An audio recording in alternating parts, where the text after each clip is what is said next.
આગળ વાત કરીએ એક એવી બદલીની કે જે 144 બદલી થઈને એમાં થયેલી એક સામાન્ય બદલી હોવી જોઈતી હતી, પણ સામાન્ય માણસોની પારદર્શક વહીવટ માટેની આકાંક્ષાઓ કેટલી મોટી હોઈ શકે એનું ઉદાહરણ હતું. સુરેન્દ્રનગર ડેપ્યુટી કલેક્ટર એસડીએમ ત્યાંના HT મકવાણા એમની બદલી થઈ. એમની બદલી મહીસાગરમાં ડેપ્યુટી કલેક્ટર તરીકે થઈ છે. 144 લોકોની એક જ પરિપત્રમાં બદલી થઈ કે એવું નહોતું કે એમની કંઈ અલગથી સ્પેશિયલ કારણોસર બદલી કરવામાં આવી. એવું પણ નથી કે 144માંથી 143 છે એ પ્રામાણિક નહીં જ હોય. એવું હોઈ શકે કે એમાંથી 50% માણસો પ્રામાણિક હશે ને એમણે પોતાના ક્ષેત્રમાં સરસ કામ કર્યું હશે. પણ HT મકવાણાની પ્રતિબદ્ધતા દરેક વખતે આંખે ઉડીને વળગી અને એટલા જ માટે એ અધિકારી ચર્ચામાં આવ્યા.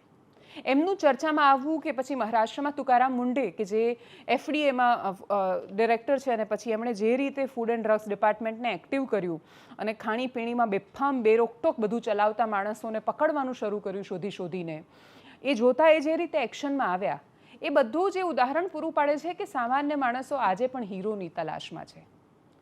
સામાન્ય કર્તવ્યો હીરો ન બની જવા જોઈએ, પણ એ હીરો એટલે બને છે, એમ પણ કોઈક તો હીરો બનવાનું છે. ખોટા આદર્શો સેટ થાય એના કરતાં જો સમાજમાં તુકારામ મુંડે કે પછી HT મકવાણાની કાર્યપદ્ધતિના કારણે જો એ લોકો હીરો બને છે તો એ સમાજની બહુ સારી સ્થિતિ છે. સમાજ કોઈને પણ હીરો બનાવી દે છે. સમાજ તો ગુંડાઓને હીરો માને છે. એની સામે તમે કોઈ પણ વાત કઈ રીતે રજૂ કરો છો એના પર એ આધાર છે.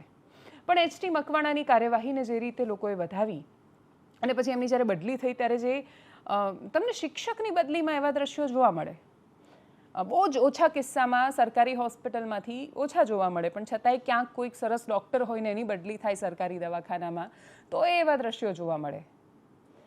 IPS IASની બદલી જ્યારે થાય ત્યારે ભાવસભર દ્રશ્યો ઓછા જોવા મળે, પણ છતાંય એ ખુશ કરવાવાળા દ્રશ્યો પણ એ જોવા મળે. પણ આ રીતે જ્યારે આ પ્રકારના ક્લાસ 1 અધિકારીઓની બદલી થતી હોય છે ત્યારે બહુ જ ઓછી જગ્યાએ સામાન્ય માણસોની આંખમાં આંસુ જોવા મળે. અમારી ઓફિસમાં કેટલા લોકોએ ફોન કર્યા કે સાહેબની બદલી થઈ ગઈ છે અને એટલે જ એમને સમજાવવાનો પ્રયત્ન હતો કે આ સિસ્ટમનો સામાન્ય પ્રક્રિયાનો ભાગ છે. એ કંઈ આખી જિંદગી એમને થોડું સુરેન્દ્રનગરમાં જ રહેવાનું છે SDM બનીને, એમને કેટલા બધા કામ કરવાના છે. નિર્લિપ્ત રાયની બદલી થઈ ત્યારે આ જ પ્રકારની સ્થિતિ હતી કે આખી જિંદગી થોડા એ લખાવીને આવ્યા છે કે ના હું અહીંયા જ કામ કરીશ સ્ટેટ મોનિટરિંગ સેલમાં, એ પણ બીજી જગ્યાએ કામ કરશે, એમનું એ કરિયર છે, એમણે આગળ વધવાનું છે. બીજા ક્ષેત્રના માણસોને એમનો લાભ મળવો જોઈએ.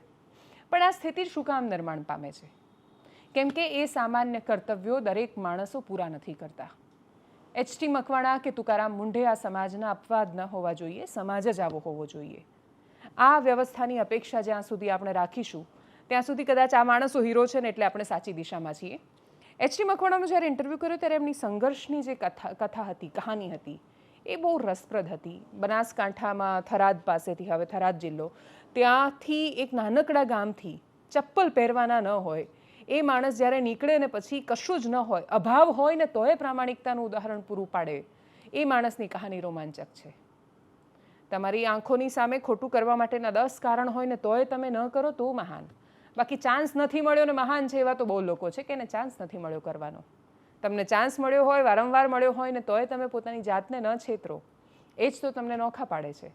HT મકવાણાની એ સંઘર્ષની કહાની પણ સાંભળીએ અને આજે જે વિદાયના દ્રશ્યો સામે આવે એના પર પણ નજર કરીએ. અમારે કોઈ લાઇટની કેવી વ્યવસ્થા નથી અને રહેવાનું ખેતર વાડીએ રહેવાનું, એટલે અમારે ખેતીનું પણ કામ કરવાનું અને પછી ત્યાંથી 4 કિલોમીટર અમારી શાળા આવેલી હતી, તો ત્યાં ચાલતા જ આવો ધૂળીએ માર્ગ જેને કહીએ, ત્યારે તો રોડની એવી સુવિધાઓ નથી, એટલે ચાલતા અમે જતા.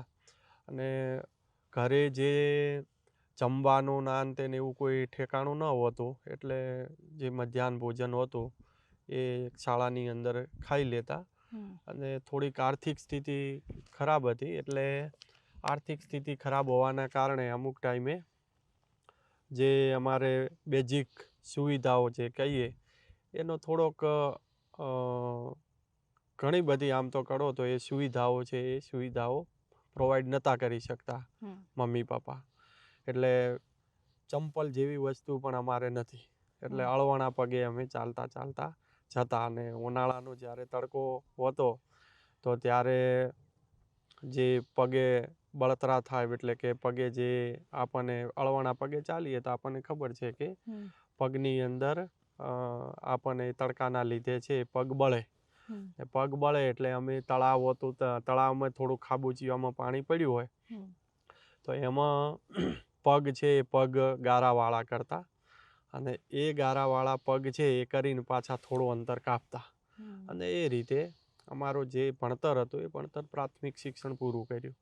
માધ્યમિકમાં ગયા તો ફીનો પાછો 526 રૂપિયા ભરવાના હતા, તો એ પણ પૈસા નહોતા એટલે ભણવાનું છોડી દીધું. પછી ત્યારે બાળપણમાં બધાને ટેવ હોય છે કે રૂપિયાના સિક્કાને કોઈ આવે મહેમાન તો આપતા હોય, તો એવી રીતે મેં 5-5ના સિક્કાઓ હતા એ ભેગા કરેલા ગલાની અંદર, અને પૈસા અમે ફી તરીકે આપવા ગયા. જો કે નહોતા લીધા, પણ આવી ફીની સમસ્યા પણ આવેલી. તો લગભગ 3 મહિના પછી મારું પાછું ભણતર ચાલુ થયેલું.